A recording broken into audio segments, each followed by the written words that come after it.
সিদ্ধান্ত Tamim is the right choice. Breaking news, অধিনায়ক হয়েই চ্যাম্পিয়ন্স ট্রফি খেলবেন তামিম, কপাল খুলছে ইমরুল কায়েসেরও।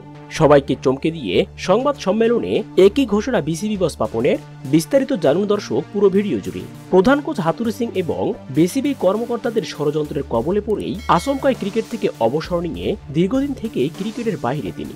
তবে বিপিএল এ দুর্দান্ত ক্যাপ্টেন্সি করে বরিশালকে চ্যাম্পিয়ন বানানোর পর আবারও সকলের নজর কাড়েন তামিম। তাই তো একযোগে বাংলাদেশ ক্রিকেট ভক্তদের সকলের দাবি যে কোনো মূল্যেই তামিমকে জাতীয় দলে আবারও ফেরানো হোক। কিন্তু তারপরেও টি-20 বিশ্বকাপে তামিমকে বাদ রেখেই দল ঘোষণা করলে নাজমুল হোসেন শান্তর ক্যাপ্টেন্সিতে একেবারে বাজে একটা বিশ্বকাপ পার করে বাংলাদেশ। এমনকি তামিমের জায়গায় প্রায় প্রতিটি ম্যাচেই অদলবদল নিয়ে এসেছিল ওপেনিং পজিশনটাতে, যেখানে লিটন, শান্ত, সৌম্য কিংবা তানজিদ তামিম কেউই তামিম ইকবালের অভাবটা পূরণ করতে পারেনি।